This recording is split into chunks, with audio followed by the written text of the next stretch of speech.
Ngā mana, ngā reo, ngā karanga maho te motu, tēnā koutou katoa. No mo hoku mai ki te ipaho or bring a plate.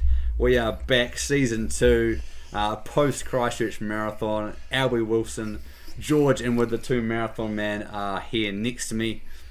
What a way to start season 2. Fellas, how are?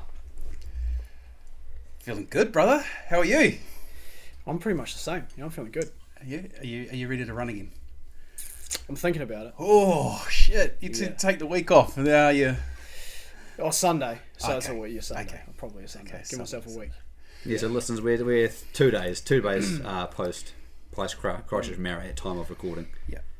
And I'm proud. I'm really proud of you both. Really impressive. Thank you, bro. You're welcome. I'm a bit lost for words. I'm still overcoming the fact that this 103 keg Samoan boy got through these legs, got through it. Hulk Hogan, the Samoan Hulk Hogan got ticket. Yeah, it nearly broke me. No. Yeah, let's say that. Or shall we replenish first? We'll go Kai first, and then Okay. get stuck into the nitty gritty of. You can give me the play-by-play of those 42 beautiful Ks that you both trotted. How good. What do you got, brother? That looks Well, quesadilla-ish. Quesadillas. I was going to do some sliders, but the bread that I took out defrosted was a bit soggy, so I thought it wasn't. I didn't want to give you guys soggy bread, so I just nice grabbed guy. the wraps out. Yep. So bit of pulled pork, some cheese, a little bit of oi, spicy boy sauce in there, and then some avocados delivered to us from Tauranga by the great brother-in-law who brings out a bag in a suitcase Of green gold. green gold, just Shout out to him. otherwise his in-laws just feed it to the pigs. Right. So we'll take them. Hey, Yeah. better than pears. Yeah, better than pears, better than pears. And then, of course, thanks to our sponsors, Makiki Fries, for hooking us up. We've got some chips there. Nice. What'd you bring? I brought some dumplings, frozen style, freshly cooked out of the pot of the Drummond household this evening. Chicken, pork? Pork. Yeah, frozen job though. Yeah. Yeah. Followed Alison's instructions perfectly and made something happen. And I've also got some Tim Tams here. We're quite a Tim Tam family at It's not in the the first Drummond time. household. It's not so- the first time you brought Tim Tams. No, and this is a on the deluxe potty. one, so I'm interested to see what you think of the cafe latte flavour. Gonna keep us up all night. Yes. And your hydration of choice. It's my hydration of choice, yeah. So it's the Powerade powder, which is an absolute hack because it's significantly cheaper than the liquid form. So Oh, it's something I've been consuming a lot over the last few months. So that's my contribution. Oh, can't wait to. so you say it's cheaper? Like, Yeah. how many bottles does that make? So that makes 8 litres, and that's about $20. Oh wow. So Yeah, much cheaper. Per bottle is what, like $5 or $4.50, $5. So yeah.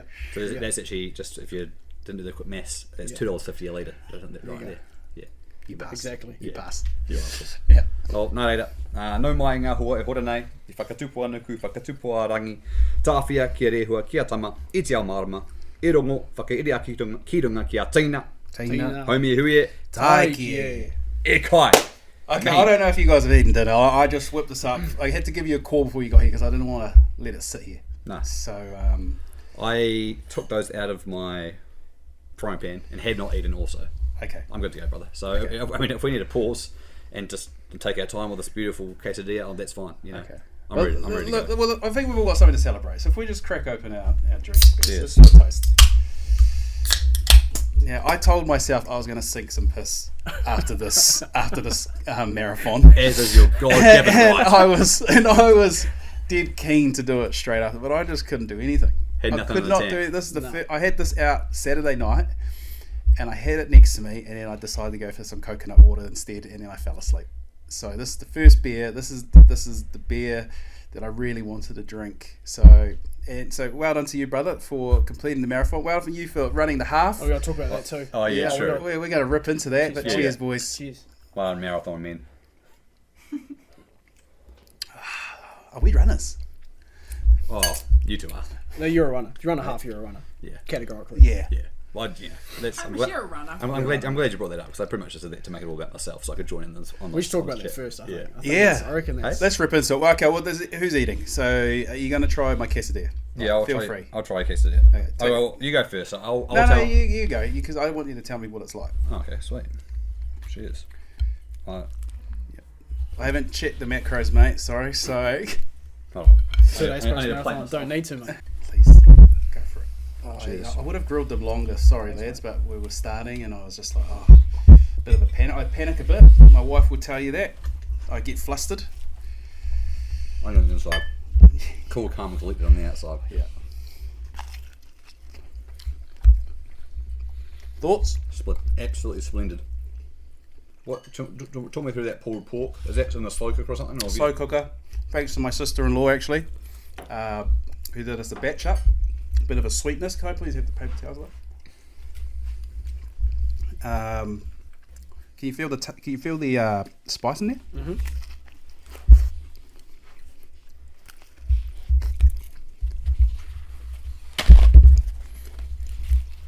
First thoughts. Enjoy it.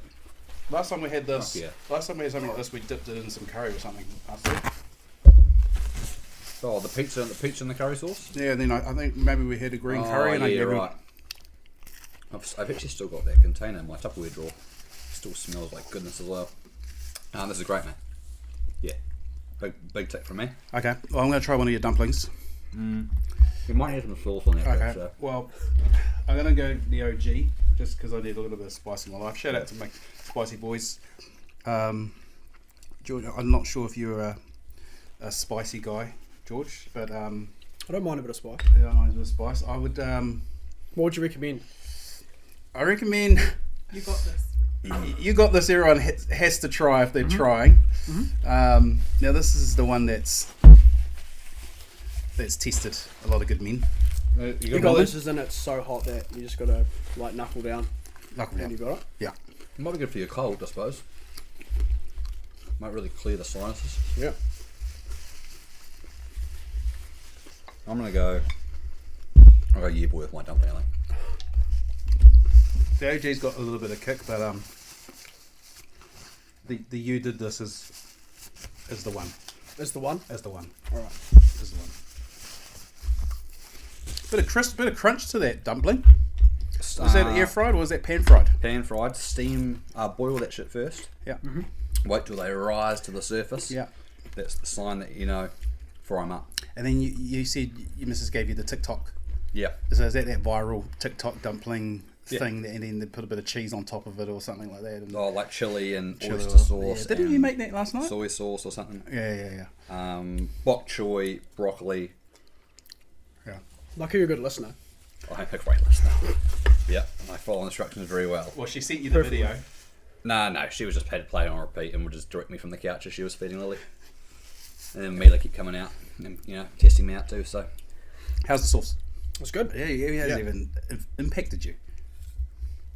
I quite often eat that. It's not the name of the brand, but that crazy old lady chili, that angry. Have you heard of that before? No. It's like chili flakes and oil, and it's got peanuts in it as well. You can get it in the international section in Woolworths. that one Yes, that I've goes in seen there. Yeah, I just cake it with that and everything. Goes good. Ah, okay. It's like a smooth heat instead of a real sharp. Yeah. Yeah. What do you think of that heat? Very, You don't even similar. look unfazed. Yeah. No, it's all good. Mental fortress, steel fortress up there. Yeah. Inwood. You have recovered from 2 days ago. Yeah, the fortress has been It's rebuilt. back. It's back. It was crumbled. It was ruined. Oh, and she was now- pretty shaky for a while. Yeah. Okay, well, let's rip into it. How was your 20k and why'd you do it? Walking, me, Mila, Alice and Lily, Friday morning. Yeah. Sign up the Tuckahet Cafe, and then you park your car up at Victoria Park and you walk down to the cafe.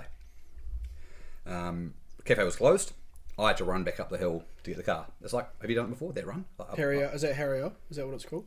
No, it's in Kashmir, like up the hill. I don't know, but from where the cafe is, it's like that old, like real old cafe. Yep. It's a dirt track. Yeah, Yeah. really cool, really castle. And it's probably from the down the bottom of the Kashmir hill. There'd be a tough slog, but from where I was, it's like a K and a half. Yeah. And Alice was like, go up and get the car, and I was running. I know exactly where you are. Yeah. Yep. And then there's like a playground on the left and stuff, and there's like a dog park. And got up there in about 9 minutes, but I was very tired and I was gassed. I was like, man, maybe I'm not very fit. But then Alice started chirping me when I came down. I was sweating and puffing in there. and then we were talking about the Christchurch Marathon that you two boys were obviously ran, and a few other people we knew were going to run. We started talking about half marathons and how I never signed up for it, and I was all fart no poo.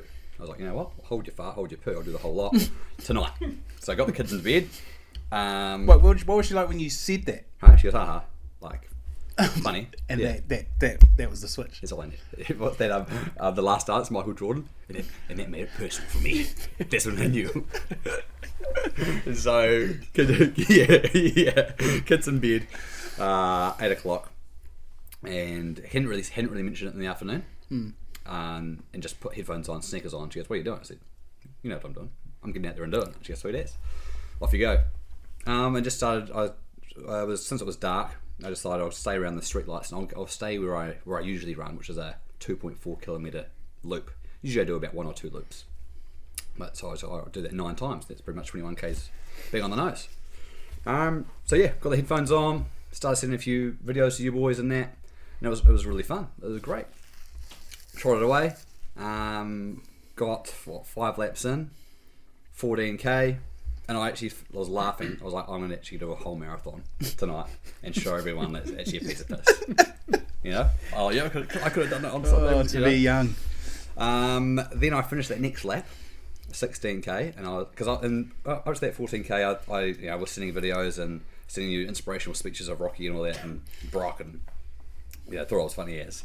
But then to finish that 6th lap, 16k, and it started to get really hard, and it wasn't fun anymore. I was so hungry. My legs just couldn't move anymore, and I've never experienced tiredness like that before. Like running up the hill, at the sign of the Taka here, like your lungs are like exploding and you're tired. And rugby training or at the gym, you can be tired, but I've never experienced like just not being able to run. And then I think that my last 4Ks were 8-minute splits, something like that. And I was just trudging. But yeah, got it done. 2 hours and 18 minutes or something. How good? I think it would take you to 6-minute 35 splits. That's great. That's great. But she's not quick, but she's honest work. That's with no hydration either. Like you didn't eat anything or drink anything either. Absolutely nothing. Yeah. Raw dogged it. Raw dogged it. Yeah. Just me and the sneakers. Just running on the pure motivation just to prove your wife wrong. Exactly. There's nothing stronger. Yeah, keep your gels. Amino acids. Your wife not believing you. That's fine. Yeah, exactly. And so, what was the reaction when you got home and you showed? I said, she goes, welcome back, and she's like, good job. And then I was probably in the lounge for 5 seconds. She goes, get out, you absolutely reek. Like you smell like you're dying. I said, oh, sweet ass. And to her defence, I hadn't showered since I'd done the run in the morning because I knew I was going to do the run at night. So I must have been haggard. So yeah, got in the shower, legs were starting to feel quite sore then. Yeah, PJs on, and then she gave me a lovely congratulatory hug and some nice words. What were the nice words? I didn't think you could do that. Well done. It's actually quite impressive. I'm going to bed now. I said, oh, sweet. And so I was up for like 3 more hours, like eating. I was so starving. I went to bed, couldn't sleep because I was still so hungry, unless kind of like, I don't know, wired or whatever. Back up, having crumpets at 1:30, back to bed at about 2, finally. Yeah. This year has been the journey for you to some realizations. I always get this is the 3rd time I brought it up in the potty. Yeah. The Whānau Sports Day. Yeah, true. The boy calls you out. Yep. And he said, "Yeah, I got this." Yeah. And you just walked through. I'll beat anyone here. The aging epiphany, you could say. Yeah. Yeah. But you've just proved yourself wrong again. You just proved yourself you could do it. Yeah, I suppose so. But I'll never do that again, fellas. I think that's me. Yeah. I don't think I'll ever run a marathon. That's what they all say. Yeah. I I thought I'd never run a marathon. I thought I'll just stick to the halves. Yeah. Stick to the halves and the tens. Yeah. Okay. Well, let's move. Okay. Well, let's move to you boys then, and I'll come back after hearing what you have to say. Overall, Alby, the training, the running, was it worth it? Was it fun? Yeah, it has been. We were overseas over New Year's, and I was probably at my heaviest. Right. I was probably like hitting 113 kg. Yeah. And I was like, "Whoa, shit! I haven't been this heavy many moons." Yeah. And post rugby, post any training, I just thought, but I had already signed up to the marathon. So I signed up to late last year. So I was like, shit, I've got this marathon coming. I haven't been training. I'm at my heaviest. So as soon as we got back in Jan, it was just fucking balls to the wall, and just got to run. And I had to restart again because I was out of shape. So I just started with 3Ks every second day. Yep. And then that got a bit easier. Got to 5Ks. Then I was like, sweet, I'll hit the 10Ks. And then once I got to a few 20s, I just felt I was feeling good. But I was it got maybe a month and a half away from the marathon. And, as we were talking to Dave, who came on, I was watching videos saying, you need to get the big run in. Peak week, I remember we bumped in and I said, peak week, what do you do? You said you're doing something like 90 kilometers this week or something, and I was like, shit, so I'm probably at like 30. 60. Oh, 60. Sorry. Okay, but I was 70. Okay, I was at 20. Yeah. And I was like, shit, I haven't done a 30k run yet, and I've got this 42 coming up. So slogged it off to a 30, and then that was okay, but it was sore, and I was like, fuck, how am I going to do a 42? And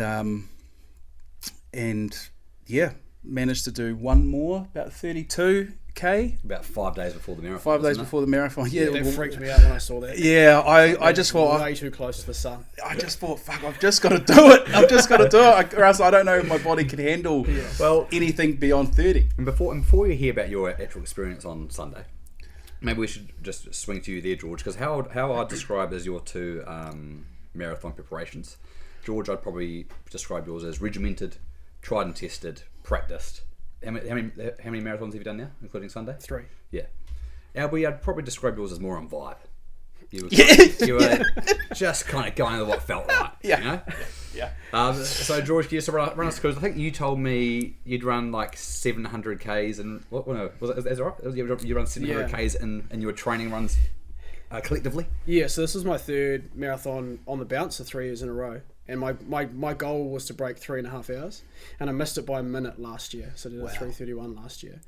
So that was what I was intently focused on, and so I'd gone completely not by vibes, but it was structured, it was planned, it was regimented. So across 5 months of training was about 700k. How many pairs of shoes are in that 700 Ks? Just 2. Oh, yeah. 2 pairs. Yeah. So preparation was probably a lot different. Not just a bit, bro. Be honest. Nutrition was probably different. So I think different. And I was going to ask you, what was your motivation for the marathon? So why did you sign up at the end of last year? Once I did the half, I realised I could run long, and I figured. What did you do the half in? Do you remember? About 2:30, 2:40. And I figured if I don't sign up for it, I'll never do it. And so it was either train for it, then sign up, or just sign up for it and you've got a deadline. And that's what I did. Right. Nice. Yeah. Now, the prep for that, you're right, it's different. I didn't really take it seriously till about Feb, Jan, Well, can you give me a rundown then on how you were feeling the week leading up? Or even day... Well, first of all, I think on Tuesday, you were like, you maybe see a Saturday for the run. I was like, hold on, brother, I'm pretty sure it's on Saturday. You're like, no, it's on Saturday. I said, okay, sweet as. Just Googled Christchurch Marathon, Sunday, the 12th of April. I'm like, okay, brother, it's Sunday. Or, okay, it's Sunday. Because we're in school holidays. Didn't know all 3, George, Drummy and myself, we're all teachers. So we're in school holidays. But it's been a working school holiday, this one. It's always full of rugby. So I had Easter break, and I had first 15 rugby camp, so I was at work, and I'd spent overnight at work because we did a sleepover. So it just screwed me up. Just didn't really get the vibe of it. And then I had these rugby fundraisers this weekend. And how'd that go for you? It was shit. So great that we could, we want to get this first 15 to Japan this year. Great, get some fundraising going. Good ones. And we managed to get this this motocross. New Zealand Youth Nationals, and we were doing the marshalling, waving the flag if there was a crash, and there were lots of crashes. Fundraising. Yeah. And I was the reliever, so I was going to all the boys, walkie-talkie, I need to go toilet at 14, sweet, I'll go relieve them. Saw Benny, like, Benny, you need to go toilet? Yeah, sweet. The race is going, so I'm trying to just cross the track when there's gaps. I go, and these, what are they called? Ruts. There's a rut I didn't see. boom, fell in it. This is Saturday, the day before. No, Friday, 2 days before the race, and I rolled my ankle. And I thought, shit, no, I'm right. I couldn't get up. My ankle couldn't put any weight on it. I was like, that's a shit. good old-fashioned roll. And then I heard zzz. I'm like, shit, they're coming. I'm just crawling In the mud.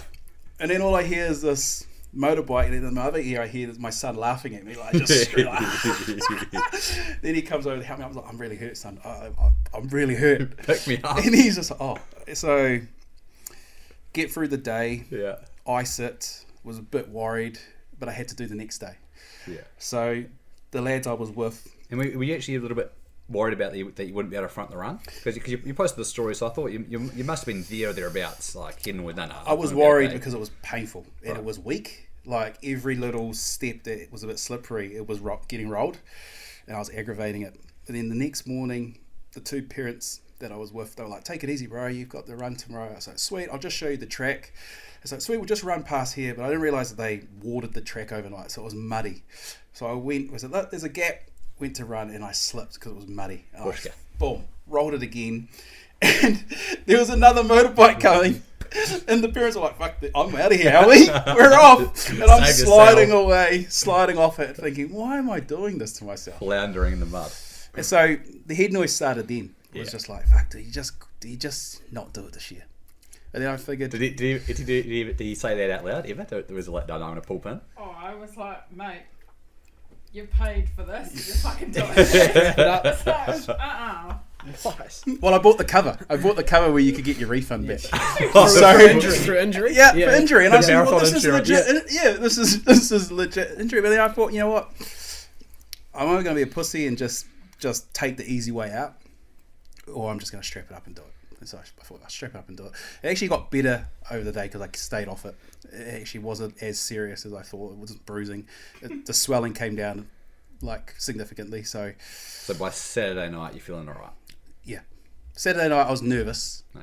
but the Warriors were on.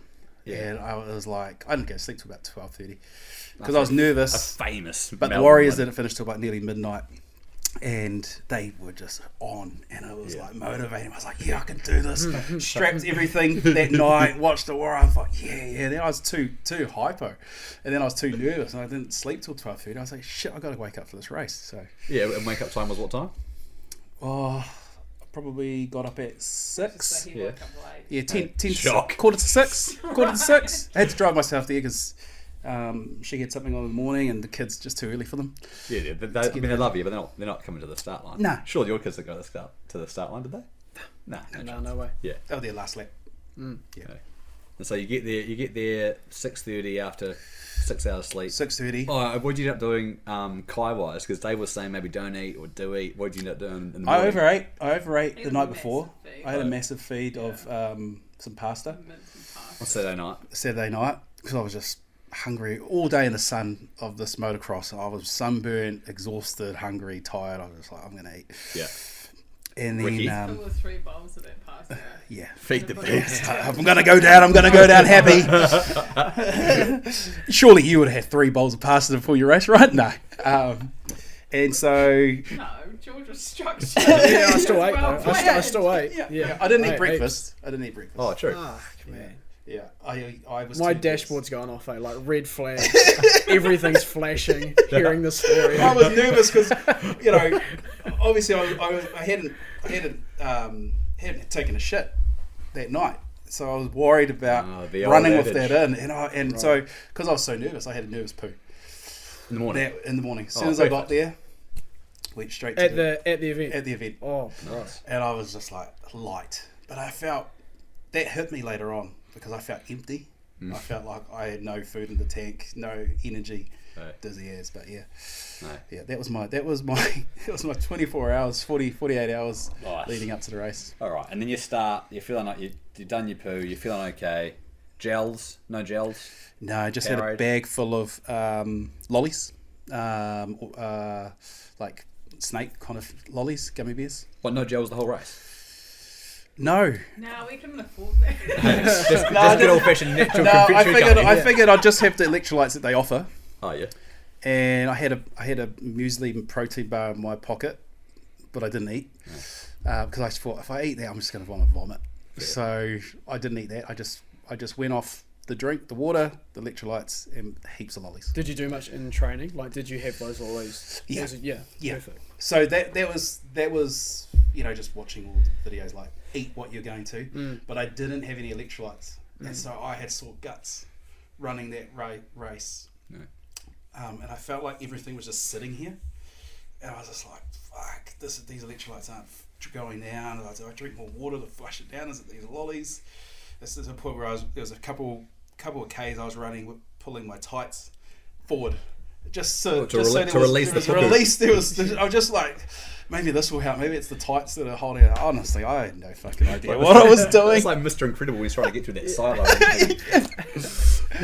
Yeah. So any notable moments from the race itself then? I remember you saying the last 10 was pretty rough. Yeah. The splits on the website look, you were like pretty consistent. Well, 7-minute splits or something, wasn't it? 6 something. That was probably my fastest 20k I done. I think I ran too fast. I just got caught up in the vibe. Right. So I didn't look at my Strava. I didn't look at my watch. No tunes. Because I didn't play tunes. I just didn't want to get too caught up in time. I just wanted to finish it. But I was definitely running too fast for myself. I probably would have finished better if I didn't start that quick. Yeah, personally. But it was. But when you've got that natural born pace, it's hard to dial it. I don't know. You just see people running. And you just think, oh yeah, you hone in on it's someone. It's contagious. It's Yeah, the vibe at the start. The music's going, DJ's playing, people are cheering, and you're just like, yeah. Look at me go. First 2 laps, probably the easiest 20k I felt I've ever done. And just like you, like, maybe I can run a bit further than 42 today. Maybe I can. 50 in the back. Yeah, I was like, man, maybe 50's not too hard. Yeah, maybe I'll just run to the car after and just, this is real thoughts, eh? And then it's 2 laps done. By the end of that second one, third started getting harder. Yeah, the hips were getting tighter. The hammies were starting to get the shoulders were the worst. The shoulders for the first 3 laps were killing me, and so I had tiger balm in my jacket, and I was just literally rubbing that on everything. Sure. Yeah, just running, Smells grab a whole bunch, just rubbing it on my thighs, rubbing on my calves, slapping it on my shoulders. I felt like that's all I was doing for the first 3 laps. By the 4th, there was numb. Everything was just numb. I was like, man, my shoulders don't hurt anymore because I was just numb. They were just raw as. You said you got the dizzies for the last 3k or something. Yeah, felt that wall, as people say. Fourth lap, wanted to quit. Regretted it, wanted to cheat and just cut through straight to the finish line. And I was just like, I got one of the last ones. Who cares? Who gives a shit? No one's gonna know. Bloody the fucking wardens are all packing up and picking up the rubbish. No one gives a shit. I'll just cut this street and then all of that noise. But it helped. Seeing these guys in the last lap was the booster. Nice. And I thought with signs, no less. I thought they were going to follow me, and then they stopped. And then at the start, and I sort of ran the whole thing without them around. But you're running the marathon, not them. struggled to the last loop of Hagley, and was just like, I want to run, but I felt dizzy. I felt like I wanted to faint, so I'd stop for a bit, walk, jog, stop, walk, and then I thought, fuck it, just ran the rest. Then Cora came out of nowhere, grabbed my hand, and she was like, come on Dad, all excited. And I had to go, baby, stop, you're pulling me. I can't go that fast. Oh, sorry. So we just awkwardly got to the end row, but yeah. Great video on the gram too, that last of you crossing the line with her. Yeah, awesome. Yeah, that was special, but it was painful. Yeah, it was the hardest physical thing I've ever done. How painful was he the night of? Was he milking it or not too bad? No, he was alright. Pretty quiet on it. Yeah. Well, we spent 2 hours at Parakiori pools, so I just sparred it up, saunaed it up, tried to stretch as much because I knew I'd be stiff, and then I cheated. I took a codeine when I got home. Knocked me out. No, That's okay, cool. Not at all. That knocked me out. That's my race. Oh, nice. Race. Well, I look forward to comparing and contrasting that with Inwood. What did your 24 hours lead up with, brother? We talked about your 700 k's pre. You know what you're doing. So what was your 24 hours look up till? Yeah, like very much like my preps are pretty structured. It's the first time I've really introduced like a full-on taper, like a 2 to 3 week taper. So you peak 2 to 3 weeks beforehand with your most mileage and your longest run, and then you slowly taper down. So you don't run 32 k's 5 days before the marathon? No, you don't. No. Interesting. When my eyes got big, is when I saw your post, I was like, "That's very close. That's real close." So you look so disgusting. like, oh my goodness. Yeah, so the theory is that you peak your mileage up, and then you need those 2 to 3 weeks for your ligaments, tendons, joints, muscles to actually recover from such a big training block. And so you dial down your percentage, so your mileage, like 20%, 30%, and then so you kind of pull it all the way back. So if the marathon was on the Sunday, how much had you run from that last week? 2 runs. So I did like a interval run on a Tuesday, and then a flush, like a 5K on a Wednesday. So pretty chill. And we spoke. You were in your carb loading session too. Yeah, and that's something I haven't done that before, really structured, like a carb load 2 to 3 days beforehand. So that was an interesting experience because you're eating like a lot, like 500 to 700 grams of carbs a day. So that's a lot of carbs. So Didn't enjoy it? The guts were not great. So you're supposed to have your most amount of carbohydrates the day before, but in the first day I was like, there's no way I'm going to do that, just how my guts responded. So I kind of pulled back a wee bit. So I was like, didn't feel bloated or anything on race day. Right. But 24 hours was super chill. Like just hung out with the kids and didn't do much at all really. Slept all right the night before? Sick kids in the household, got the trifecta, so 3 sick kids doesn't really help. Awesome. Sleeping. Yeah. But that's just kind of normal. So just dealt with it. Yeah. Then what? Yeah. Similar to him? Up at 6. No, I was up at 5. Oh yeah. Not tiger balming yourself, doing something else. No. So up at 5, got a solid poo routine. So caffeine on board immediately. Yeah. So poo was out before I even left the house. Oh, that's good. Nice. Yeah, I was cutting it fine. Yeah, that was real fun. Pulling at the race is insane. It is. Yeah. Huge lines at the toilets, right? Yeah. Man. But I was like figuring, if I go toilet during the run, that should be all good. But man, I'm glad I did it. The first toilet stop was like packed. Queues. Yeah. Oh, true. I was like, fuck, you're waiting 20 minutes to go toilet. Could you tell that story of the bro from last year who went to the toilet? Yeah, a good mate of mine, Regan. So me, Regan, and someone else, Gemma, we were all aiming for 3.5 hours last year, and so we're running together, which is really cool. Just that's a good motivator, pacing it together, so you can kind of tuck in behind each other, and you can almost like draft each other. So someone does a bit of work, and you tuck in behind them, and then you kind of rotate, which makes it a little bit easier. I'm sorry. I mean, I can understand with the bikes. Yeah. But running? Yeah, even when you've got 2 people in front of you, it'll cut a pocket in the air. So when I can talk about this in the pace group, you notice it heaps when there's a couple of people in front of you and you tuck in just behind them. You feel like a 10% difference in terms of wind resistance. Wow. Like significantly, you notice it. Yeah, that's why pacing groups are so important. Okay. That's why, like Kipchoge, who broke the 2-hour marathon, he had those paces. He wouldn't have been able to do it if those people weren't running with him, because they cut a pocket in the air and he sat in a spot where there was no air resistance whatsoever. Wow. The sweet spot. Yeah, sweet spot. Yeah. Okay. Next time, mate. Get someone in front of you next time. Yeah. Well, obviously, I'm a weekend warrior too, so this is me saying, just air resistance and drag anyway. Makes sense. Sounds smart, so I'll claim it. But we're kind of in that tough pocket, like with 5Ks to go. All of us were on pace, like working really hard, but we're on pace to get there. And he was like, I've got to go to the toilet. Sweet as. So he speeds up a wee bit to get ahead of us. So by the time he's done, he kind of catches in, and he goes into a portaloo that's been used for the last 2.5, 3 hours. Opens it, and there's just a perfectly formed poo on the top of the portaloo. And so as soon as he sees it, he just chunders everywhere. He'll tell a bit of story, but this is ad lib from him. Chunders, Gets out, like tries to catch up to us, starts spewing again, race over, DNFs with 5Ks to go.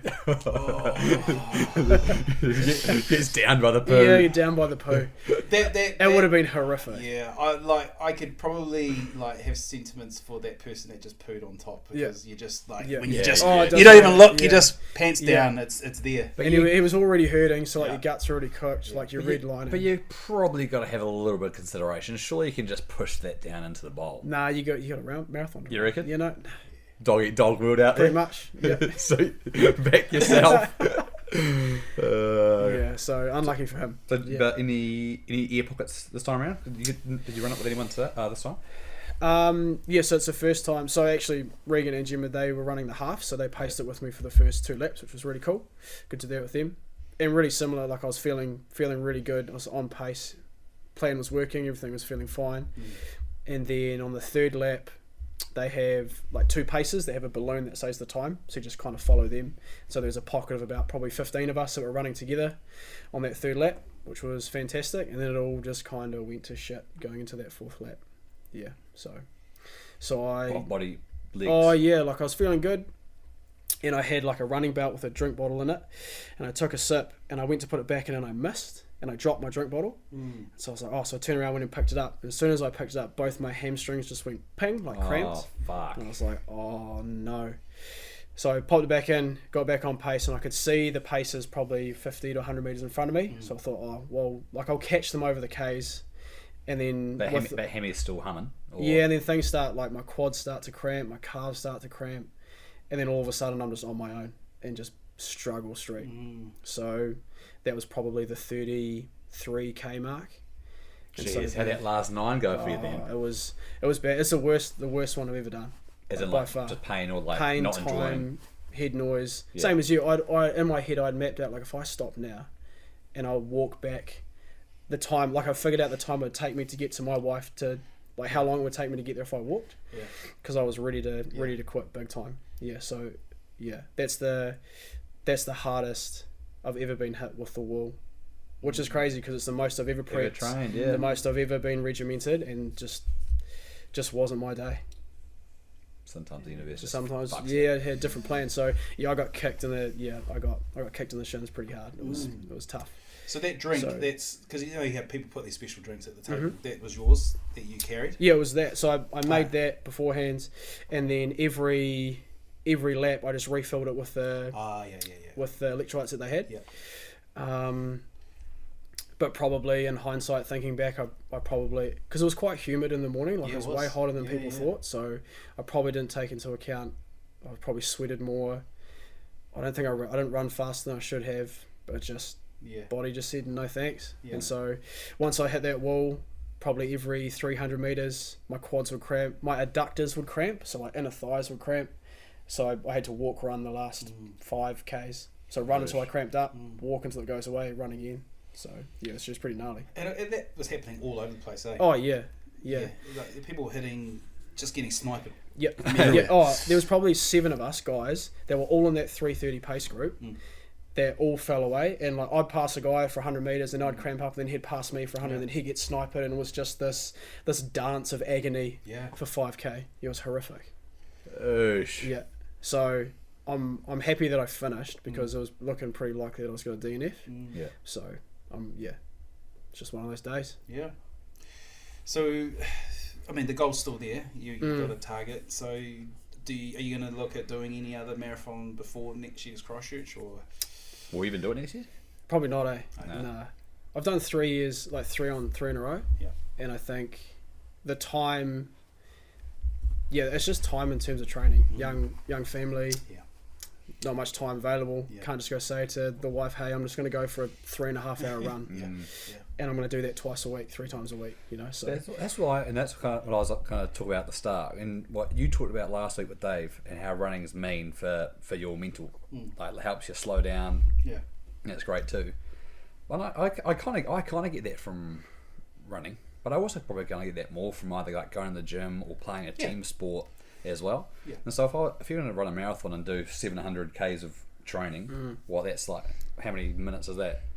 Like 3,000 minutes. You put that 3,000 minutes into you play a season of footy or a season of touch, and it's the same sort of time away from me and my family. You know what I mean? So I might as well use that and play golf. That's right.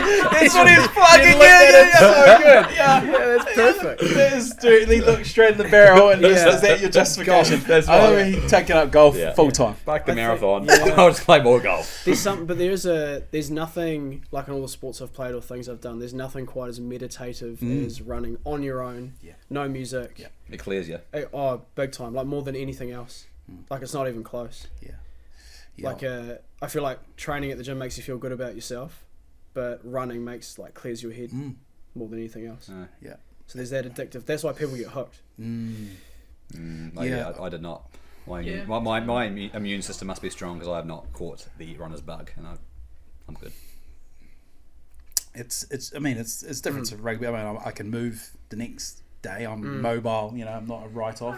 I mean, compared to rugby, where I can't move anything. Yeah. I'm not out. You're saying running is easier on the rig. Yeah. And I'm not drinking as much. You know, so you know, I'm able to do this without getting drawn into drinking so much alcohol. Yeah. And being a write-off in that way. That's it. So I think running is just.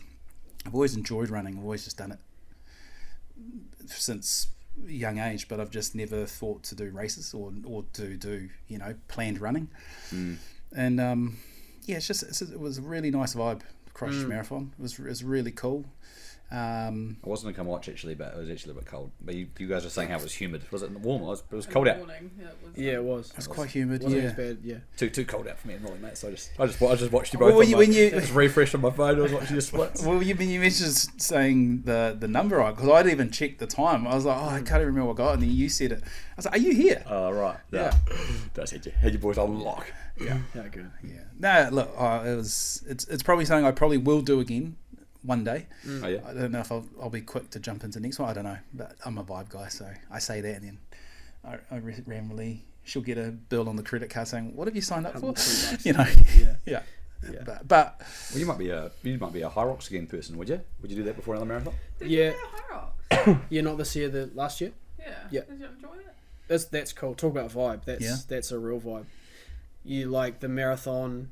That hype sucks you in. High Rocks is that on steroids. Because it's just this warehouse of like music and energy and caffeine and people with their shirts off. Everyone's just in it. It's really cool. Yeah. And that's like a High Rocks is just a hard workout. Yeah. Like a marathon's something totally different. Yeah. But you can get through High Rocks.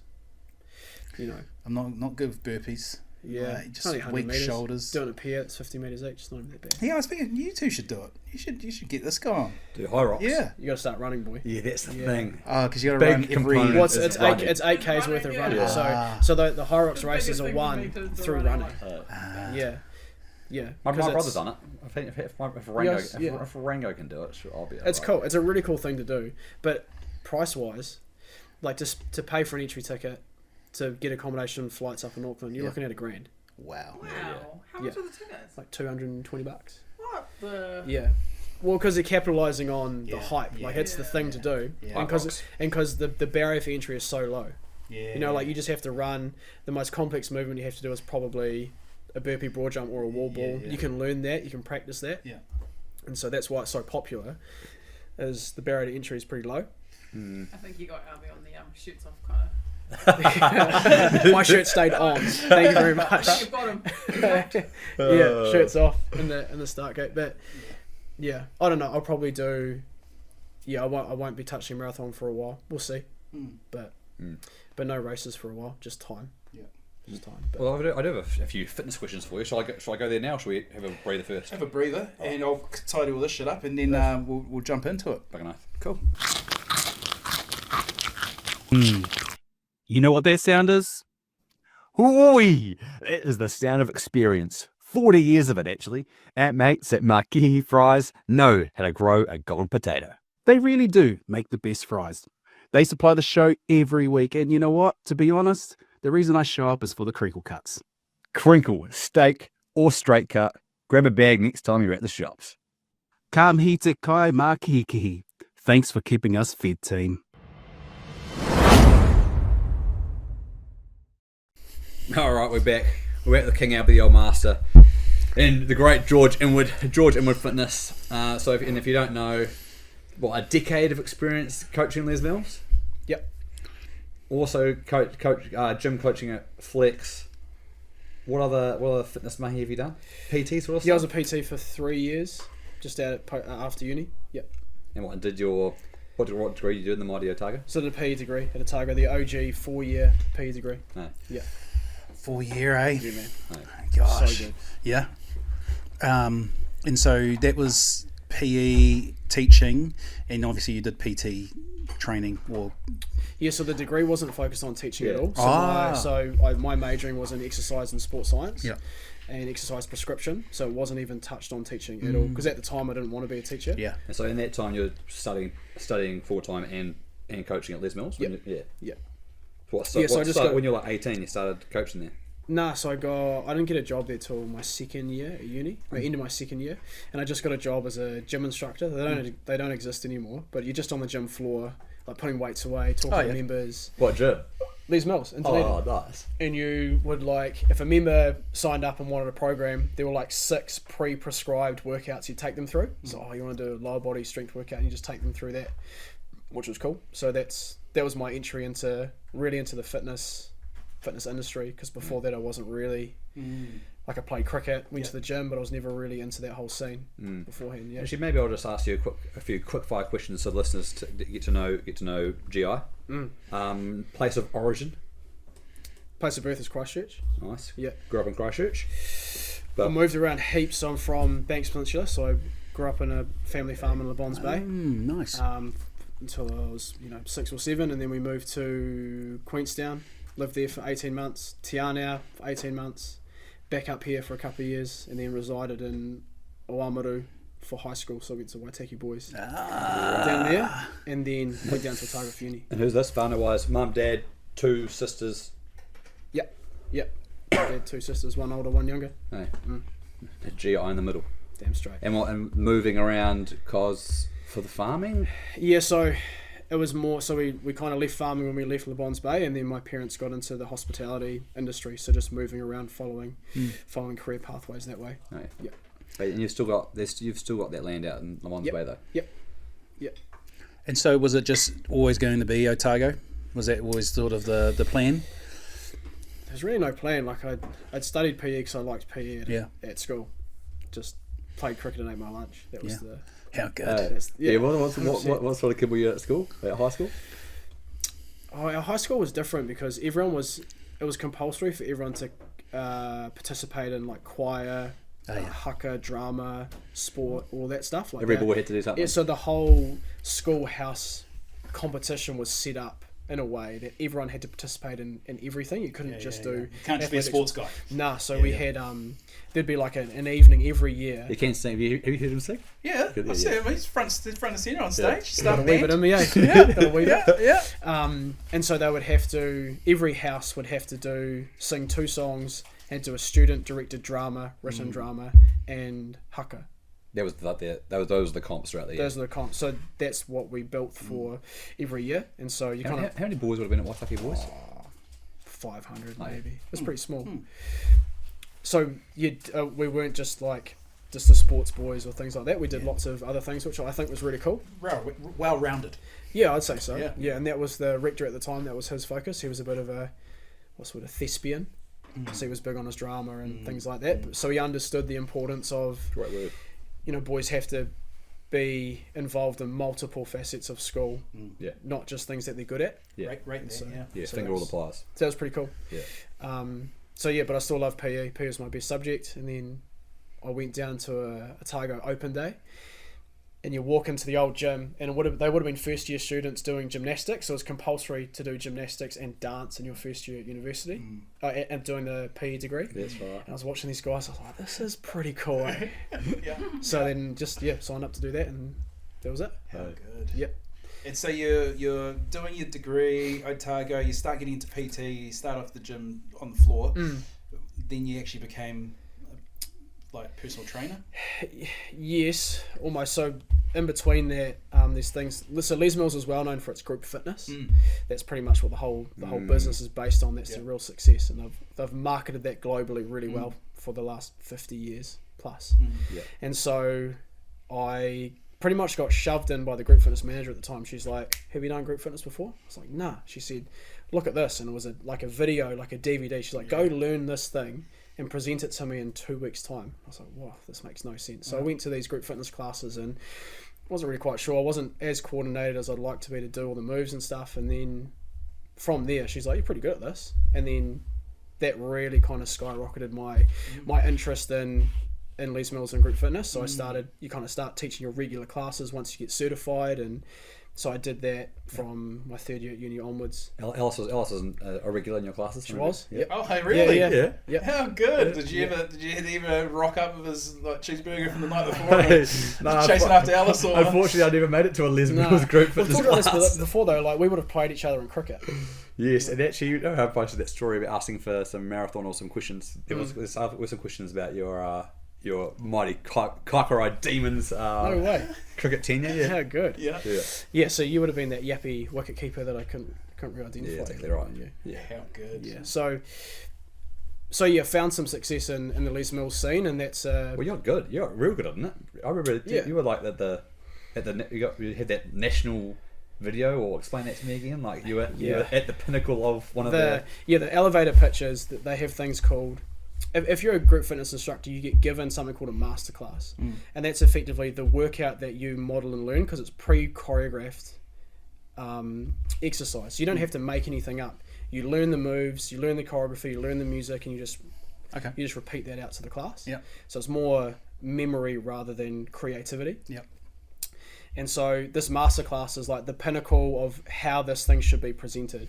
And so they have presenters who are at the pinnacle of whatever program it is, and it's like a movie set, so they film it 3 times a year. So every quarter there's a new workout, new music for every single program. And so would there be a masterclass for every pump, every Correct. hit? Yeah. So let's say there's 15 programs. There's a masterclass for every single program, every single quarter. So it's this massive production beast. And GI is in the mix of all these masterclasses. Yeah. So I did 3 or 4 these ones. Yeah, Right. which was cool. So So. like, for full production, lights, Oh, right. Yeah, lights, camera, actors action. there Yep. ready to follow So you. you're participants in the class, Yep. or you'll be.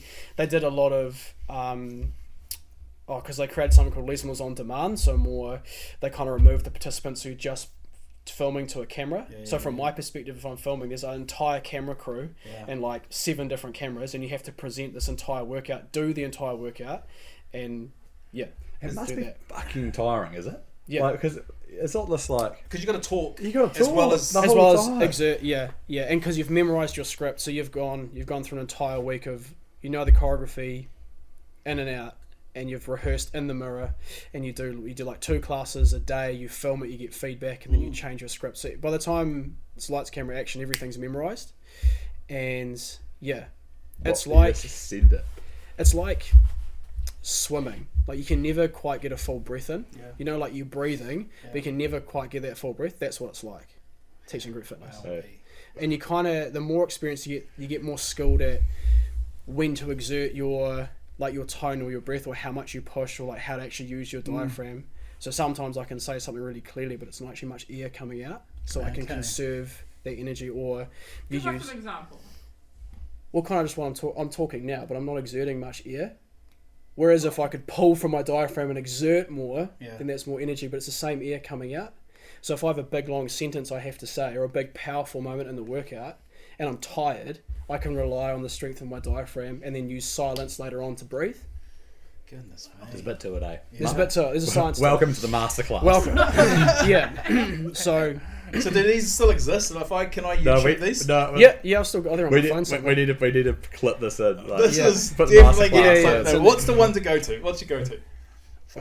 Like if you were to say, look, I was, kids come around. The Dad's thing is, going to show you this something. is so But- niche. The thing is, this is so niche in the fitness industry. Like no one even knows really what these. The one you fitness showed me is. though, when you've given it the OG money wave, like what's up, like because they're introducing people, and you're like, I'm George, what's up? I'm like, oh, it's so good.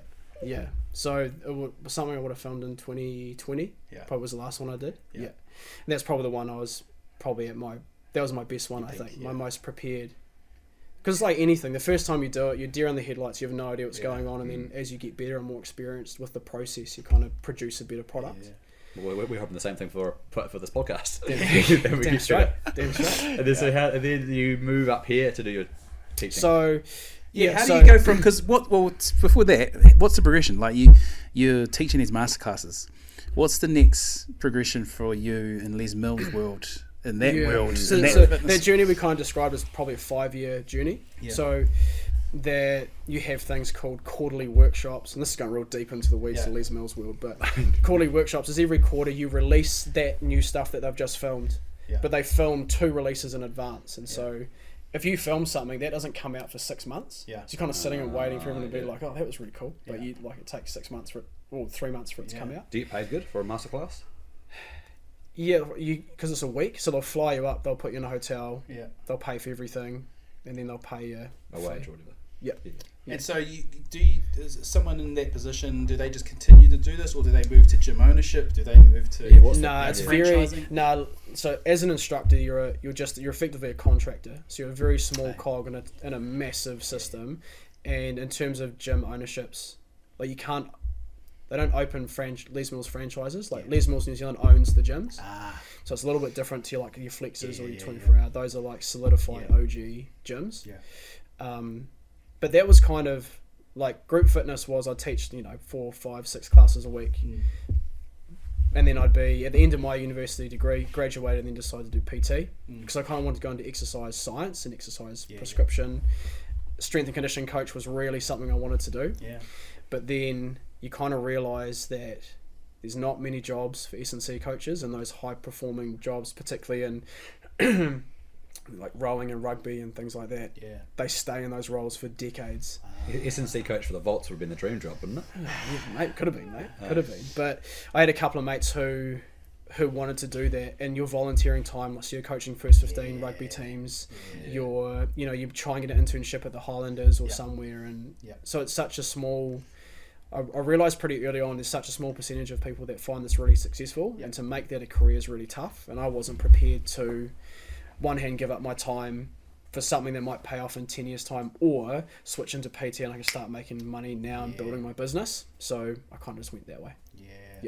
And do you think that's just a sign of that type of degree, that just everyone there's not much opportunity like to get to the thing that you want? That's the thing, that's S&C for All Blacks, that's what I want, but I've got to go through years and years. I think with anything related to the fitness industry, you have to identify really early that you have to do extra work while you're studying. So the guys that now, I know a couple of guys who are working for High Performance New Zealand. They've got strength and conditioning roles there, or they've gone overseas. Those are the guys who, in their 2nd and 3rd year at uni, were approaching researchers and saying, "Hey, I want to help you out with your study. I want to, help do some, all this literature stuff there." And they kind of built that track record. So by the time they graduated, they had this network of people they could contact. Where people fall short in terms of PE degree in particular is you finish your degree and you're like, there's no avenue. What now? And so most will, not all will fall into teaching because it's the most practical pathway to use that degree, or they just don't use it all and go do something else. It's like young Caleb, who's at work. I think he is the only one in his whole cohort that's doing something around sports, and that's sports coordinator. Out of his whole PE, or sports. Everyone is just working jobs. So the dream is to train athletes, but less than 5% of us actually train athletes. So they need, so you need to identify that pretty early on, and most of us really didn't. And that's just how it is. And so the pivot to teaching? So I PT'd for 3 years in Dunedin, which was awesome. At Les Mills? At Les Mills, So I was still teaching group fitness, still working my way up, and then like that avenue, people. And then building my own business with personal training. At the same time, for about 6 months, I was managing the group fitness team as well. So I kind of had 3 things going on at once. So I was all in. Les Mills. And at the time, I was like, "This is the only company I'm going to work for. This is it. This is perfect." But Bleed Les Mills. I bleed Les Mills.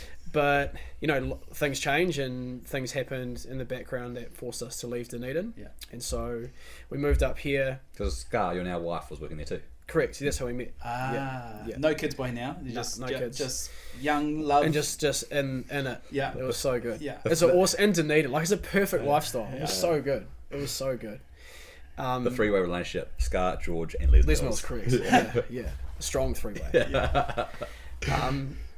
But Dunedin's awesome to a point, but you kind of got to grow up a wee bit and leave Dunedin, I think. And I think it's a little bit like that sometimes, maybe. Yeah. If you're not from there, maybe, yeah. It's hard to understand, but yeah. So we moved up here, and I was looking for any job, and I didn't want to restart my PT business at scratch because you're at zero. So I could have got a job. I started teaching group fitness at Les Mills in Christchurch, but I wasn't that keen to start at zero and start cold calling people and doing sessions for free and like rebuilding that again, because that's hundreds of hours that you're giving away for free to rebuild that. So I was looking for anything, and then a job at the St. Bede's boarding house came up as like an assistant boarding manager. Yeah. I was like, oh, I got a bit of management experience. Yep. I'll hop into that. And what 25 at this age? Yeah, this is 2019. We moved up here, so like mid-20s. You get accommodation for that job. No, so we flatted in Riccarton and I just drove in every day. Okay. But some did. Yeah. Well, like when you're the boarding master. Boarding master, lived on site, and that was really cool. And so I did that for a year, and through that year, I really enjoyed working with these young men in the hostel in particular, and just helping navigate them and guide them through. And like, it was pretty loose. The whole thing was pretty loose. Yeah. But it was really fun. Did you board at Waitaki Boys? Or no, I was a day boy. Yeah. But so then, and then when me and my now wife Scarlett were thinking about, having kids, having a family, we explored the idea of, okay, well, if I want to be a present father and I want to be involved in the family, what are some career pathways that help facilitate that? And it was actually her idea. She's like, you should get into teaching. And she actually said, oh, we'll both apply to be teachers. And so we both applied. I got in, and she changed her mind, and then I just carried on. So, Wow. Yeah, she's like, no, I don't want to be a teacher anymore. I'm like, okay, that's fine. Sucked in, brother. So you go forward. Yeah, so I was that older student doing postgrad. So I was in my late 20s, and everyone's in their early 20s. Yeah. And so, but again, same here. It was, but you have a different perspective. Definitely. And that world, the life you've lived in the world, and now you're focused. I've done all that. I've done all that stuff you guys are all talking about. Yeah. I'm here to get this shit done and go work. And it is crazy. Like, I was a terrible student in my undergrad, horrific. But then, as soon as you align what your purpose is and postgrad, it's just A's, baby, because you're like, you want to do it. You've got the life experience, you know how to actually work hard, and you know the difference, and you actually do it, which is cool. Because how many years have you been teaching now? 2021 was my first year, so it's been my 6th year. Oh yeah. Yeah. So I did 2 years at Shirley Boys. This is my 4th year at Ralston. Oh yeah. So Harvey must have been born. What? You must have been teaching for a year. It's my first year. Yeah. Yeah. How good, eh? Which is cool. Right. That is good that it's all aligned. Even the profession. Yeah. There's some stability. Definitely. School holidays, bonus. Yeah. You got a kid. Yeah, and that was the idea. This is a long-term plan here. This is a 10-year minimum plan. If we're going to have a family, we're going to have multiple kids, well then this is how we're going to play it out. Yeah. And, I'm not doing it just because of it. I enjoy teaching, and it's a culmination of everything I've kind of done over the last 12 years. It kind of comes together, which is really cool. And you're bloody good at it, brother. Bloody good at it. So, you've Waitaki Boys, St. Bede's, Shirley Boys. Did you enjoy boys' schools, or because this is your first co-ed, or did you have placements at co-eds? Or I did placement at Lincoln High. Yeah.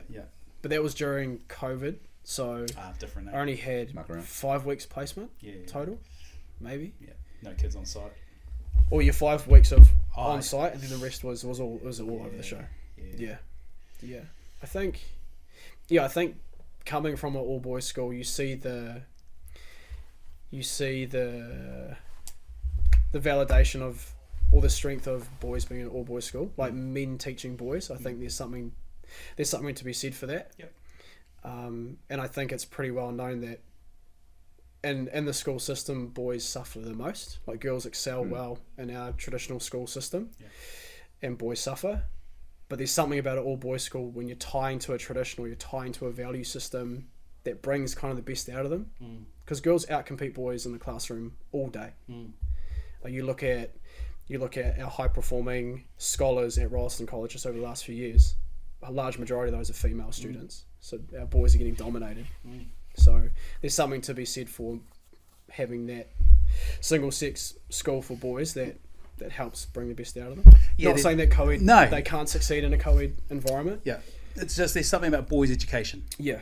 and finding their place within a traditional, whether it's co-ed or single sex. It's finding their place in that system, and there's probably a whole science to it. I know educators who've done whole degrees on it because there's just something about boys. I mean, I was a terrible student. Terrible student at uni, terrible student at high school. You reckon you would have gone better at a boys' school? Yeah, probably the banter side, but that's just not the pathway. But I can see definitely from my son. So boys' school just that was we know he was going to struggle in a open learning environment, and being distracted as he is with ADHD. So we just wanted old school for him, and it's worked well, and he's found his place, and it helps that he's got cousins there, family there, so there's also that sense of belonging that he has there. But that was probably a big decision for us, is just to have that kind of structure. And that's something that we're all fathers of sons, and I think even now looking at primary schools for my eldest, I went through Clearview and had a look around and be like, is this an environment that I think he's going to succeed in? Because it is the boys that are more often distracted than the girls, or they'll more actively disengage in a more physical way. So is the environment best set up for them? So I mean, he struggled as primary, up just walking through the walls, everywhere. We just used to say maybe straight after lunch, just let him do a few extra laps, let him burn that little bit extra energy. So, but it was just a struggle. But my daughter is so different. When was he diagnosed with ADHD? Year 7. Yeah. Year 7. We had an RTLB. We pushed for RTLB, which is a resource teacher that comes into schools to help that child's teachers understand that child. So we pushed for that application, and then their report said some tendencies of ADHD, and I just took that and thought, let's just explore it. What's the harm? Like, we could just try and fight, because it was like phone calls every day, weekly emails, meetings all the time. It's just from teachers. From teachers, and so it's just like, man, the guy's not enjoying it. He's struggling. And so year 8, we got the diagnosis, and he got medicated, and it was just game changer. That was his best year 8. No phone calls home, Barely any emails. right. Finished strong, because it just the medication supported him in terms of his impulse. It just helped taper it down, and now he's just he's used to it. He's on it now, and it just helps, just that urge to go off and do that. Still has a little bit, but his teachers understand it. And they help cater to it, and they understand. Okay, to better chill out. There's some teachers like, have you taken your pill? Like, you want to call dad? Do you grow out of it? I think the adults often. There's been a whole wave over the last couple of years of adults being, diagnosis of adult ADHD. Yeah. I guess just the way they can test for it is far more common, or more accessible now compared to when we were teenagers. Well, it's gone back to the GPs now, isn't it? Yeah.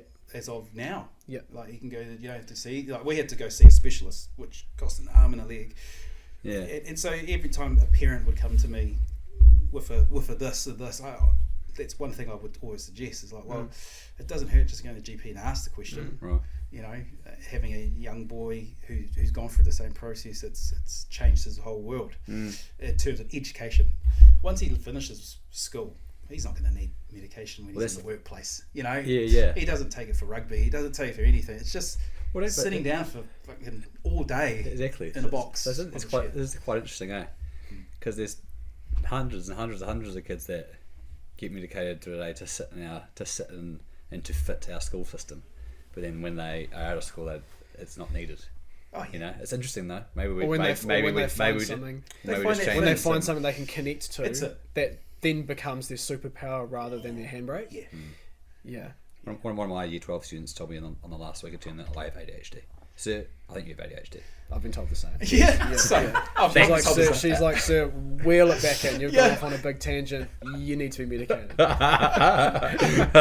Thanks, 16-year-old. Yeah, thank you. Because they can see us just of course going they through. can. Oh no, this is what I wanted to do. Oh well. Imagine they're, oh, he's gone again. He's gone. Call him back. Woo! While I go. My one is every time. You guys obviously know my eyesight's terrible, so like, get a kid to work, grab their book. Okay, pass me that. Okay, so. Yep. So, sir, you need glasses on today? It's like, oh yes, I do. I do. Where are they? So I'm like, they just look at you like, yeah, that helps, right? Yeah. But yeah, I think boys' education, medication, all of that. I think just anything that's going to help them get through that. Those critical years. But it doesn't have to be medication. It could just be sports. It could be drama. It could be cricket. That's Finding something. Yeah, and we all know like they are so different. Students are so different when they're outside the classroom. When we're coaching them in a sport or when we're off in camp, connecting with them. You get them out of that. For some of them, it's hostile. It's a hostile environment, being in class, learning their barriers, their shortfalls, and being really shy and aggressive about it. But when you get them out, they're so different. That's why I always say to young teachers, like, take a sport up or go to camps. See them in another light. See them in a whole different way. Don't just look at them as the kid that's causing you shit in class. Yeah. Because they're different once they're out there. But then that's also the challenge of trying to be a good practitioner is finding the thing in the classroom. Yeah. And that's one thing I quite enjoy. It's like the game of how can I connect this kid to this thing I'm trying to teach them. Yeah. How can I teach them to Isaac Newton's 3 laws of inertia? Was it close there? Newton's 3 laws, that's law 1 is inertia. Good. Nice. Nailed it. See, I remember. You did a bit. Yeah, year 12 PE. I remember. There you go. Yeah. But I think that's the game that I enjoy is, they are awesome in a space and something that they're familiar with or something that they're good at. Yeah, but how do you connect? But then how do you connect that thing that they can be awesome at in the classroom? Do you find that a subject like PE, are you getting more boys in that space or girls? I think...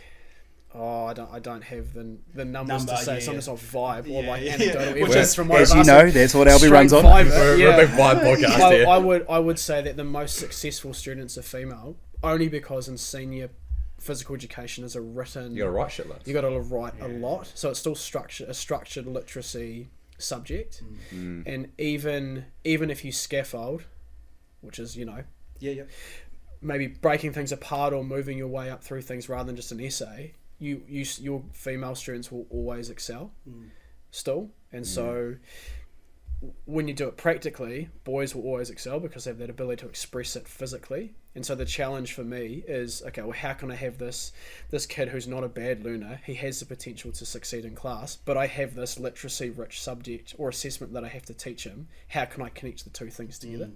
So that's the challenge.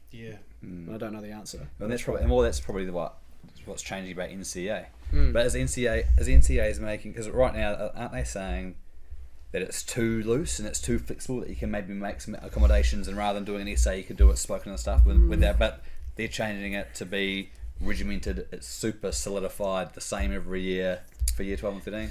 No, because the assessment's the assessment. Yeah. So the assessment itself is really rigid. So you have to assess them on a certain thing. Oh, as it stands right now. As it stands right now. Like the achievement standards are pretty rigid in what you can. There's some like variation or in the clarifications, or there's a range in what you can teach. But you can't just create your own thing. You can maybe change the context. But they got to still write an essay. They still have to write. They still have to be able to demonstrate this knowledge through a written format. Just it's all you can be creative on is the context. We're going to do it in this today. But you still have to demonstrate an understanding through a written form. So what was the NCEA? I mean, rest in peace, NCEA, right? It's going, right? It's gone. It's gone. Yeah, so what gone, was baby. NCEA like for you guys? I was part of the first cohort to ever do it. The trailblazer. So I failed science. I think got 3 credits in science, level 1, and just passed maths. Just managed to get my 10 or whatever credits it was back then. But has it? What next? What we're moving to better? Like how did it got us through it? Yeah, well, I don't remember. I thought NCEA and UE and stuff was just the 42 credits back when I was there. Well, do we have those? You know, you have those 14 credits and 3 approved subjects. Do we even have that when we were at school? I don't remember. I don't think so. I do. I think you do. I remember. I think you guys did. Because the university sets the standard. Yeah. So, right. so Yeah, there used to be universities still, always had that. there's still a barrier to entry. No. Yeah. I also failed science. Year 11 was as far as I got with it. Miss Crump, shout out to her though, fantastic science teacher. Yeah. Couldn't get you over to year 12 though. No chance. A bit similar to with my drama. I think I did drama in year 11 possibly as well. Didn't do that. I did do outdoor read in year 12. Got it done though. I remember in year 11 it was like, you can't, like, you're getting credits now, don't fail a single thing. Yeah. And they're like, yeah, sweet. I got merit at level 1. Level 2 failed a few things, and then once you fail one thing, I was like, it actually doesn't matter if I failed this. I've got like 70 credits in surplus, and then year 13 just scraped in with achieved. The guidance counsellor, I won't shout out. She said, we're applying for halls, and I was applying for Arana in Dunedin. She goes, you will never get in that hall with just an achieved, blah blah blah. Got in. Look at me now. Here's a- How good. How about it? How good. Yeah. I don't know. There were thoughts in NCEA. NCEA was different because at Waitaki Boys they had an agriculture department. They had a school farm, and so it was unit standards to the days. Yeah. So I got NCEA level 1, level 2 in the same letter, like in the same envelope, because you could do all these health and safety courses. So like you'd start a chainsaw cold 5 credits. You do a motorbike safety weekend, which is awesome. So you're like hooning around on 2-wheelers and 4-wheelers, 25 credits. You shear a sheep, 35 credits. Like it was just chemical handling. It was insane. Like it's like the Wild West. It must have been because in my year 12 and year 13, I started year 9 in 2007. So that's when it was rolled out. So by the time I got there, I'd kind of only been in it a couple of years. And finally, we're talking about it. I dug up my old school report cards, these school holidays. So from year 10, they were giving us unit standards at year 10. Yeah. So we were doing lots of unit standards at year 10 already. So yeah, I don't know. Like it was, which is not uncommon. nah. Unit standards. No, it's are not. But dished out at schools. I remember being in the computer lab a lot for year 13 PE. The Oh, old yeah. school computer lab when you had to Yeah, actually yeah, go yeah. there and That's log right. in and type up. Computer suites, yeah, yeah. the old desktops and Year type 13 away. history, we do the same. Yeah. Yeah. How good. So, I mean, it got us through, right? It served its purpose. Has it gone? It obviously changed? Like when I did NCA, there was still streaming, so there was still the top band, middle band. I was in the lower band for I think maths. You were doing science. when you were on typewriters and stuff as well back then as well. Not Bring your own. quite. BYOD Quite, typewriter. yeah. I actually can't remember what devices we did. It was literally all pen and paper. Yeah. So yeah, there was still a bit of streaming, but it's definitely changed when you guys were doing it to now. Is it that bad that we have to get rid of it? It must really depend. It really depends who you ask. Like it really does. I'm happy for a change up. Because if we've had it for for 25 years, I don't know enough about it to have a super. Don't follow me into the battle with this one. But like, I mean, it could be better. But from what I've seen is what's proposed, is I don't think what's going to come in is going to be better. We don't know if we don't try. And I think the problem with NCEA is you have a system that doesn't necessarily promote success all the time. Because, like me, I just know where my line is. I'm going to do the minimum work required to hit the line, which doesn't necessarily mean I'm going to excel or learn more. I'm going to hit the line and switch off. And I guess that's the problem with the NCA. We have a lot of senior learners that get to the end of term 3. They've got halfway term 3. They've got everything they need, and then their application to schoolwork just goes out the window. And it doesn't actually matter because unless they're going for scholarships or anything like that, if they just want university entrance, then they've got it.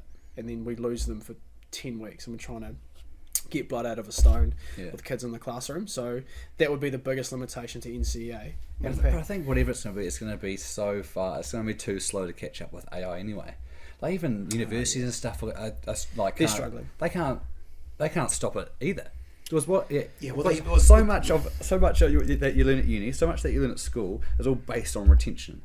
And what can you remember about a certain thing? You don't have to remember a single thing anymore, and you never will have to remember anything. You'll always have it in your hand, and you can just have it. So what what are we doing? Yeah. Well, What are we it's supposed to be doing? because universities haven't changed anything they've done, right? And they're not going to. No, and so they still demand you to remember everything and write the essay that's worth 50% of your course at the end of your time. So, secondary schools are going to have to try and cater to that. Yeah. So it can't change too much. There's still going to be you have to get this qualification. But you may, But then you may as well just actually make it relevant for the society that we're living in. But you I actually know? don't just think get it going. I don't think what we do in the classroom is actually going to change that much. It'll be a slight variation of what we're already doing. Yeah. The system that we sit under might look different. Yep. But I don't think what we're actually doing in the classroom will change. No. You're still going to Really? be teaching Yeah, biomechanics cool. the same way. It's just going to be how it's represented or how you assess it is probably how it's going to look, and then the outcome for learners who aren't successful across the board, that will be their limitation. Like I think that's the biggest thing that we've seen. If you don't pass 4 out of the 5 subjects, you can't move on. Well, that's a radical change from NCEA. You can still fail level 1, move into year 12, and you make up for it with the credits because of how they count back and then count up. But perhaps with this change, it's perhaps accountability on the learner. It's like, no, you actually didn't do the work and you haven't done everything you needed to, so you got to stay where you are. Is that what they said? Is that what's happening? That's a real ad lib to what I understand. Nice. And things change, and like we don't know until we lock it in and actually try it. But who knows?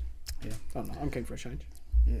If there was one subject you could teach outside of PE and have a real good crack at it, what's another subject you would? History. Yeah. I'd love to create like a geopolitical course. That would be banging. Yeah. Yeah, man. Love it. Geopolitics is my secret jam at the moment, I think. Yeah.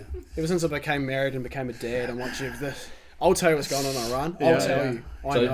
geopolitics is just politics from around the geographical world and how different places are interacting with each other. Yeah. Yeah, then Pretty the much. reasons why that conflict exists because of these things. And The Strait of Hormuz. Yeah, correct. And like, because students are interested because they see it in the media all the time, and then they ask you, I'm like, well, I'll get a whiteboard and a whiteboard marker, and away we go. Follow my ADHD brain. We're going. Yeah. Come on so over. For me, I'm down. That's what I'd love to teach. That'd be so cool. No, and that's I mean, being a history teacher, that's the best thing. When you teach your seniors, you can have those conversations. Like, okay, well, you guys have seen it on your feeds on TikTok. Tell me what's happening here. You know, why do you think this is happening? And that's real critical thinking. I Yeah. think that's cool. Yeah, don't just believe what is pictured here. Like what you know. Okay, Trump said this, but what's actually happening? You know, you get to have those. That's probably one thing I miss about teaching the older kids. Now I'm in the weeds with the younger ones, which is cool, but you know you can have those just next level conversations, and bounce off each other and challenge them on things. That's, you know, let's face it, the kids are learning everything in terms of news off the internet, off TikTok. Yeah, so are we. So, You know. and then more than anything, like we fall into this trap of lacking that critical analysis. Like, where is this information coming from, and what's the motive behind it? And we as adults fall into that trap too. Oh yeah. Yeah, you're scrolling like, oh wow, what's that? And then you tell the next person. And then the algorithm feeds you the same thing. Yeah. Then all of a sudden, like your thinking changes or your opinion changes without you kind of even noticing. Yeah. That's interesting. What would you be? I do history as well, 100%. Really? Oh, Yeah. That's funny, eh? The one thing I always get, if there's a random parent or at the doctor's and they say I'm a teacher, they're like, oh, you a PE teacher? Yeah. And they always get surprised when I say, no, I teach geography and history. Oh, okay. Māori? Yeah. Oh, I didn't know Samoans knew history. Thank you, love. Fuck off. Yeah, no, I think, I like kicking a ball around and junior PE stuff, you know, games and sports, but I would suffer dearly at the science of biomechanics and all of that. Now, my year 13 PE teacher grilled us. We were shit at golf. Just, That's a great standard down. Yeah. Oh, well, we'll take a quick break. We'll finish off with 10 in the bin. Man. Sweet. This episode is fired up by our mates at Spicy Boys Limited. Jay and the team have gone from farmers markets to supermarket shelves across Te Waipona. We're talking about the Oi Oi and the Yearboy and the OG. If you want to spice up your life, you need a bottle of this in your pantry right now. Spicy Boys. Local heat, world-class flavour. Spicy. 10 in the bin. 10 in the bin. 10 in the bin. Play of the day, or Take your pick, step right up. yeah, Let's come get go. your cheeseburger certificate. Exactly. Did you just get cheeseburger certificates? Play of the days. Yeah, that's me. Yeah. Yeah, absolutely. Or hamburger. Never I don't got think it was cheeseburger. You never got one. Like what? As a kid, playing cricket or anything. Nah, it's too shit. I I peaked late. Character building Yeah, stuff. character building. You did Peaked peak at high late. school. Yeah, I only started getting my straps at high school. You're not the guy who snicked off AB de Villiers in the body or in a net. In a net practice? session, never in a game. Did you? AV. Mm. Holy See you shit! What's later. your balls Oh, for? there's a bit of context to that, really. What is That's what it? happened. That's what happened. Yeah. Oh, so when I was part of this net bowling group, this doesn't mean I'm a good bowler, but they just had this net bowling You're group. thereabouts. Masterclass again. Every time they had, they would have like an international team come to Dunedin. They'd be training obviously the week up to the test match, and so there'd be a group of us club bowlers that they'd call on to come down and bowl to them in training. Just And- reliable. Just guys who weren't like the best, but Yeah. guys that could just put Test on, put test on a out, spot. test them out. Yeah, yeah. Effectively throwdowns for these international players. Yeah. So it's nothing fast, just something they can Yeah. play through. But you guys get to say, man, I got to bowl to who? Yeah, And- exactly. Yeah, and so because in Dunedin notoriously was quite green, the wicket, and so the preparation wickets were green as well, which means the ball moves heaps and lots of deviation. And they throw a brand new Kookaburra turf at you, which is like what the international players play with. And so you've got everything. It's overcast. You've got everything at your disposal, and just What, GI charging it. so my 120 Ks dobblers. And what was outswing him or? I think it just moved off the seam and he nicked it. Yeah. Give him a spray. Never. No. Fuck off, Because baby. a couple of guys, if you appeal or celebrate, they'll just kick you off. They'll say, okay, see you later. You're done. Yeah, because Yeah, because they're professionals. They're so hyper focused, and so like to him is just sweet next. like cricket's hard at the best of times when you have all of those things stacked against you. Did anyone see it? Did any of your fellow net bowlers go, nice work, mate?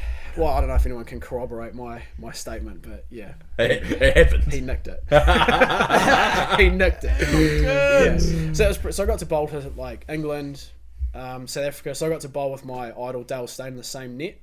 Wow. Because there'll be a line of you, and they'll say, right, we need a right arm seamer who can swing the ball away, and you just put your hand up and they'll throw a ball at you, and you say, go in this net, bowl for 20 minutes or whatever. And it was Morne Morkel, if you know cricket, he was a stalwart. You had Dale Steyn and another player called Merchant DeLunga who could bowl 150 Ks, but he sprayed it everywhere.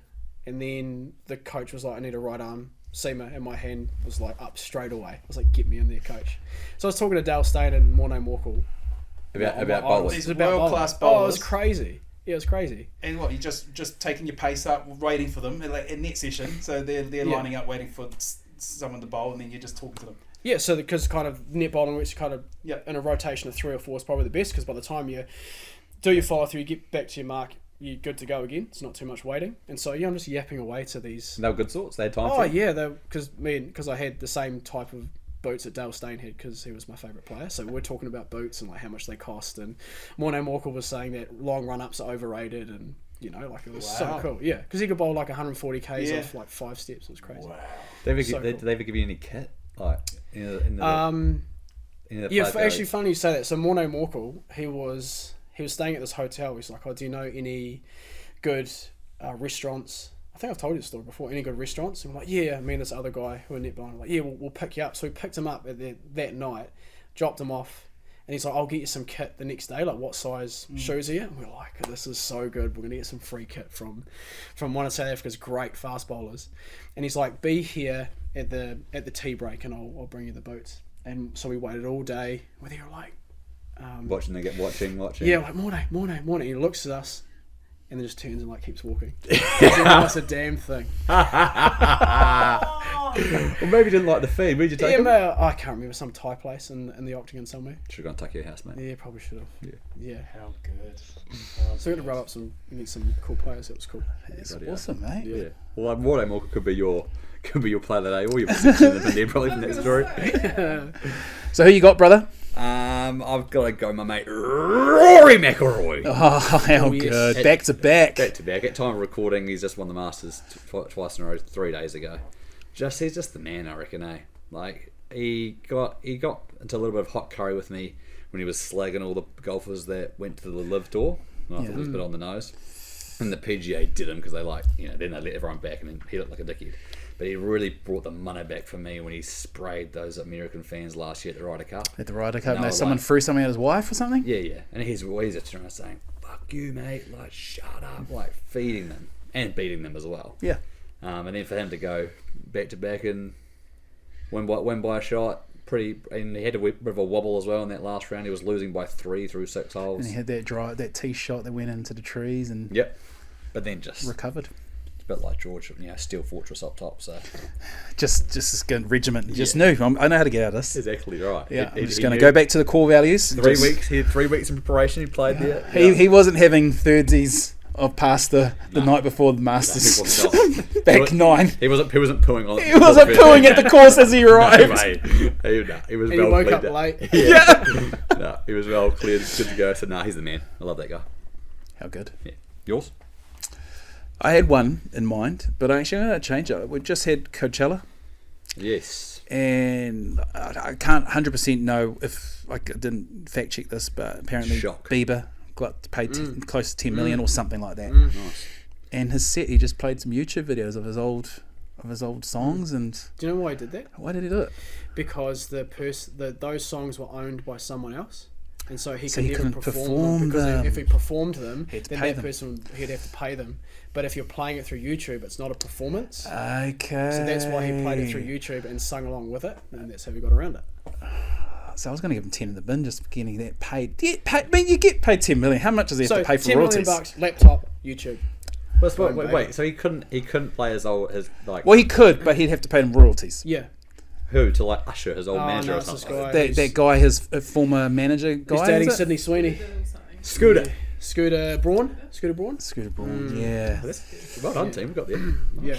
So he owns it, and he was the same manager to Taylor Swift, and that's why Taylor Swift had to re-record everything. So now she owns it. Okay. Oh, the so- music industry is a ruthless beast. Ruthless beast. But $10 million. Music industry. Yeah, I dabbled. Tell me Probably. Are you talking about the Samoan boy band, Itty, or what are you talking about? Keep going. Samoan boy band I used to be in back in my early days, and we probably got a single out on YouTube somewhere. Get it on Spotify. Yeah. No, I don't think it It's been exists the on intro for this Spotify. Yeah. But no, those are Well, the music industry maybe chewed up sold. its- yeah. I think we gave away more than we sold units. But yeah, $10 million payday to play YouTube and to avoid any royalty payments. I mean, that's pretty. Yeah, true. So much play of the day, really. Yeah, but, Yeah, but, I mean, that's- but I suppose that- he could probably afford just to pay Scooter and do a 60. But he had enough new music. He had enough new music to perform a whole set, right? So people were praising it as artistic and a middle finger to the music industry and the people that controlled his music. But then, I don't know, Justin Bieber's got a lot of good music that he could have played a set. There's a lot of talk online that you compare that to who was the girl, Sabrina Carpenter's sets, and it's full blown production, Bells and singing, whistles. bells and whistles, and then he's the top act and he's done this. Could a female musician get away with just playing? Could Katy Perry or Beyonce just play YouTube and get the same kind of praise? I don't know. It's a dirty business, music industry. It is. I'm sort of hat tipping and 10 in the bin. So maybe a yellow card on review. Or maybe bin him and then as like after the game give him the hamburger voucher. Yeah. Just say, hey mate, I know, but just because everyone was upset, Yeah. I had to do something. Here you Here you go. It's Don't like, tell it's anybody. like what Dad used to do for me, when he was refereeing me and coaching me. Yeah. In front of everyone, no, get off. You're like, hey mate, I know I didn't give you a play that again, but I'll buy you a bloody Mars bar muffin from Muffin Break. We were actually talking off. Yeah, you're actually going about to coach your what? Year Yeah. one. What was it? Ripper Rugby. Ripper Rugby. Yeah. My oldest son. Yeah. I was a terrible coach to my son because it's just so easy to pick him out and just say, David, do this, David, do that, So, all the best to you. I hope you do an amazing job at that, knowing who you are. But yeah, I couldn't. I had to stop coaching my son. Just we were butt heads. So I wish you all the best, mate. You got He's 10. only 4, so I think it'll be alright. Okay. Yeah. Yeah, I think he was only Or 6, not, and I we'll was see still what used to give him shit. You can do this, David. Get that rip, David. Go cover the whole field and get that rip after you've done that rip. All right, Hemi mullers. Remember those running drills? Diagonal across. Yeah. Yeah. Oh, poor guy. Yeah. You got a 10 in the bin, bro? Yeah, my 10 in the bin, I'm sticking with our marathon theme here, were every 3 kilometres there was an aid station on the course, and there were bins there. My 10 in the bin is anyone who used the gel and threw that thing on the road and never held onto it until put it. So there was just a sea of gels and rubbish and cups. It was so bad. You can go in the bin for that because it's put it in your pocket, hold onto it, put it away. You're not a high performance athlete. Yeah, you're not the Olympics. No, you haven't. Not the Olympics. It was shitloads. I just thought it was a thing. I just thought, that's a normal thing. Nah, I don't rate it. You're not running that fast to not be able to put that in your pocket to then chuck it in the bin later. And the blatantly, like, it was just like, it's just the tab goes and then do the gel, that goes. Nah. And then it was all the volunteers who had to... correct. Okay. Yeah. Man, Or you go through the aid station, you get your cup and you say thank you, and there's a bin right there, and people just throw the cup on the road. Yeah. Not even in the bin. Yeah. There was one guy actually, the second to last aid station on that home stretch past the town hall. There was a guy who was you could see he was running everywhere and stacking them all up. I was like, good on you, man. Yeah. Good on you. But I felt bad because I missed the bin. And I turned around and I did what you did. I went bent down. But I was obviously because I needed to, because I was so stiff. I just needed to stretch it a bit. And they're like, don't do that. I was like, I need to stretch. I need to stretch. So I went down and got it. Thank goodness. Yeah, Sniper I didn't think get me. mine was a 50% strike rate. I had to pick a few up and put them back. Yeah. I missed a few bins. Yeah. You got to be clutch. It's hard. On the move, fatigued, trying to bin it's tough. Yeah, just stop. If you know you got a bad aim, which a lot of them did. I just thought, being not attuned to this kind of thing, I thought it was just a normal thing. But in your 3 years, that's the worst you've seen the gel etiquette? I just think etiquette in general. Yeah, don't rate it. Yeah. You can put a full one in your pocket, you can put an empty one in your pocket. Yeah, correct, one pocket full. Or most people run with belts or bags or whatever. Yeah. You're not that fast, you're not that good. Yeah, how good. I like that chat, brother. Good Ben. Yeah. Look, I appreciate you coming on. We sort of just saw you the other day, and then we sort of mentioned it. Now we're here, as is how we roll with this potty. But great to have your running expertise, fitness expertise, teaching expertise, friendship expertise, fatherhood expertise. Yeah, we're mates, by the way. Yeah, exactly. Probably should have said that. Yeah, oh yeah, true. He's not just a stranger. I do like this bloke. Yeah, I probably spend about 15 hours in the week as well. So cheers. Cheers, fellas. No, thanks for coming on, bro, and wish you all the best with your coaching, and maybe see you out next year, the next marathon, maybe the half. Maybe the half. Let's play golf together before that, eh? Yes, please. Yeah, we'll do. I'm shit. Nice. Yes. Made me feel good about myself. There's the potty, whānau. Cheers.